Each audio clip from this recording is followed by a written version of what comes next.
Shalom, shalom. First, I want to start off by giving all honor, praises, and infinite glory to Yahweh, Ba'ashem, Yahushua, Ba'ashem, B'Kakwadash. Double honors into the elders, apostles, and bishops, the GMS, Great Millstone, who rule well, teaching, edifying, peace, and blessings to sincere Akim Wa'akwat in his household of faith. My name is Ishaya from the GMS Arizona Church, and Other One Ratzazag, and make an edifying video.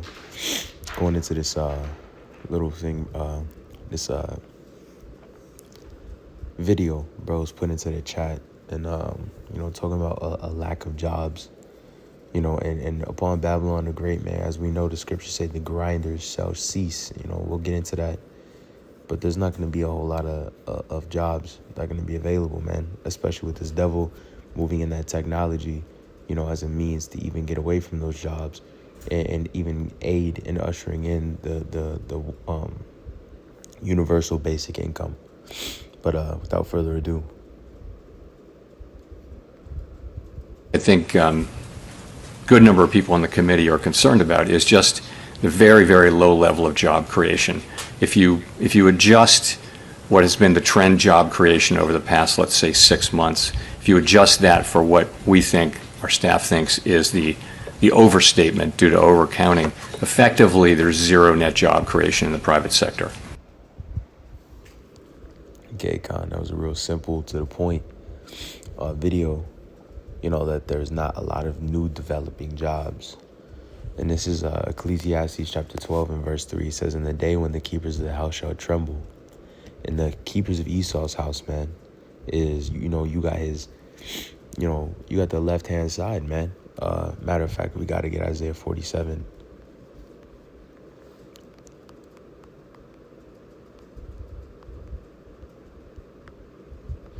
This is Isaiah 47 and verse 12. It says, "Stand now with thine enchantments and with the multitude of thy sorceries, wherein thou hast labored from thy youth, if so be thou shalt be able to profit, if so be thou mayest prevail." Basically telling, ultimately Esau, Edom, them Chaldeans, man, ultimately the Chaldeans are the, what would now be known as the ruling class Edomites, the rich Edomite banking families, man.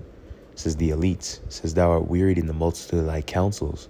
Let now the astrologers, the stargazers, the monthly prognosticators stand up and save thee from these things that shall come upon thee." This is talking about Esau, Edom, man. Basically being called out, ask them how you're going to escape this fate. And going back to this precept here, the keepers of the house shall tremble. Esau's keepers, man. His left-hand ministry, his magicians, his sorcerers, his witches, right? Even his scientists and his analysts and his politicians, his accountants. Everybody's pointing towards the fall of Babylon on every level. And it says, "The strong men shall bow themselves, and the grinders cease, because they are few, and those that look out of the window be darkened." And when you look out the window being darkened, the vision of this place will fade, man. People will see that Babylon is truly that vain help. Pursuing the Lamentations, let's get that, 4 and 17. This is Lamentations 4 and 17. It says, "As for us, our eyes yet failed for our vain help, and our watching, we have watched for a nation that cannot save us." So basically Americans are so stuck in this security of their lives. They're stuck in the fact that they can go to the store and get food. They're stuck in the fact that they can get a 9-to-5, work hard, and get a white picket fence. People are going to have that standard ripped away from them when they see the harsh reality that we truly are in captivity under Esau, Edom, man. And we are truly in Babylon, spiritual Babylon the Great, and Rome in the rebirth, man. People think that they're so free, that they say that this is the land of the free and the home of the brave, which is not true at all. Esau, Edom is the most cowardice house, to exist, and he enslaved all these people, man. But going back to there, it says the grinders cease, that, they're not going to be able to have work. People are going to be, scared of the condition of Babylon the Great, or being the fact that people are not going to be able to have jobs. They're not going to be able to have anything to bring them in no dough, and when people don't have money, they don't have food. If they don't have food, they don't have sanity. You know, people aren't going to be able to buy things like they're used to buying. People are used to being able to work hard to buy whatever food and dainty things that they want. You know, that whole standard is going to be looked away from them. But this is let's see if they have it here. No, it's First Thessalonians. I believe it's the 5th chapter, and we'll just start at the top. It says, "But of the times and seasons, brethren, you have no need that I write unto you, for yourselves know perfectly that in the day of the Lord so cometh as a thief in the night." It says, "For when they shall say peace and safety, then sudden destruction cometh upon them as travail upon a woman with child, and they shall not escape." All right, so peace and safety, that's what these people are living in right now. They're living in peace and safety. They think that, you know, everything is established. They think that, you know, Babylon the Great is, you know, never going to fall. And that leads us to Isaiah the 14th chapter, man. This is, we'll just start at the top and we'll just roll, you know, for a few verses in that, because that chapter is heavy, man. Fall of Babylon the Great. But it says, "But ye, brethren, are not taken in darkness, that this day should overcome you as a thief." So, you know, through the spirit and power of the Lord, man, Yahweh Hashem Yahushua, we're able to see, you know, with that light, you know, the Lord, it says, "You are the children of light and the children of the day, which are not of the night nor darkness." So we can see the deception that this devil has, you know, bestowed upon this whole earth. That's that one precept. Is that how it goes? Venison, Sirach 36:19. It says, "The palate that tasted diverse kinds of venison, so doth an heart of understanding false speeches." So whenever this devil is talking his BS, you know, through the spirit and power of Yahweh Hashem Yahushua, that, you know, the men of the Lord and those that are, you know, sincere after the Lord, whom the Lord is dealing with, is able to see right through the bull crap, man. They're able to see, like, nah, these devils are lying. You know, nah, this is headed towards that way and that's headed towards this way, because we are given a more short word of prophecy. And we understand that there's going to be a major shortage of jobs, and to the point that it just gets cut off.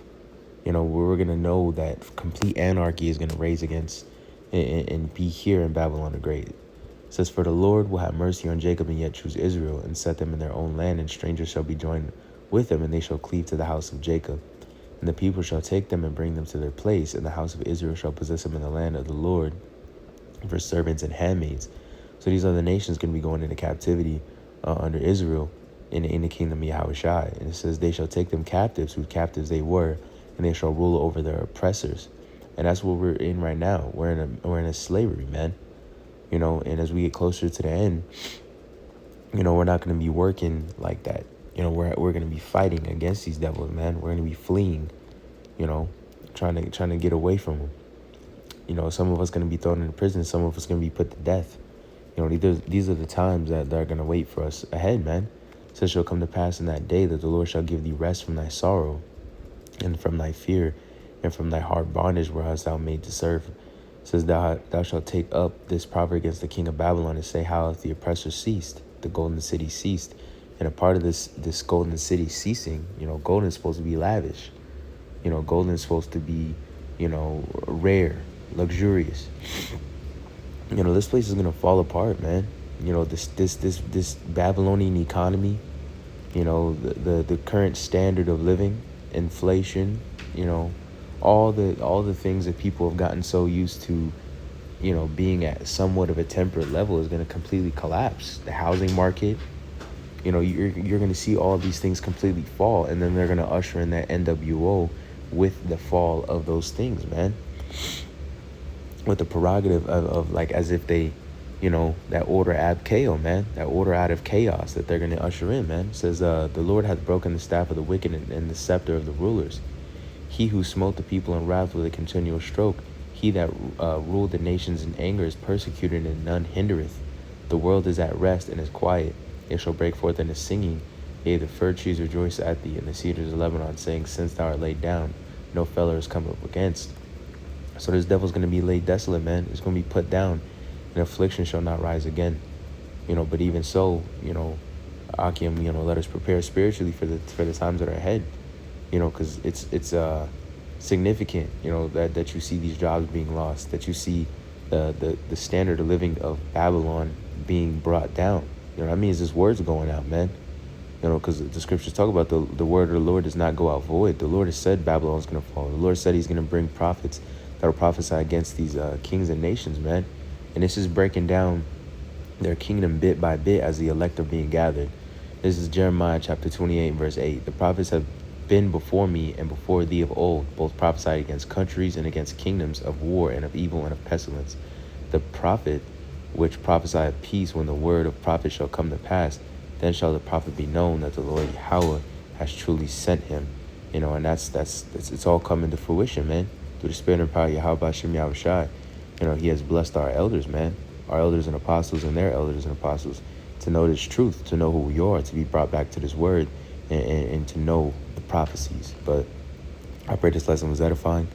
I want to lastly give all honor, praises, and infinite glory to Yahweh, Hashem Yahushai, Hashem Makakwadash, Shalom.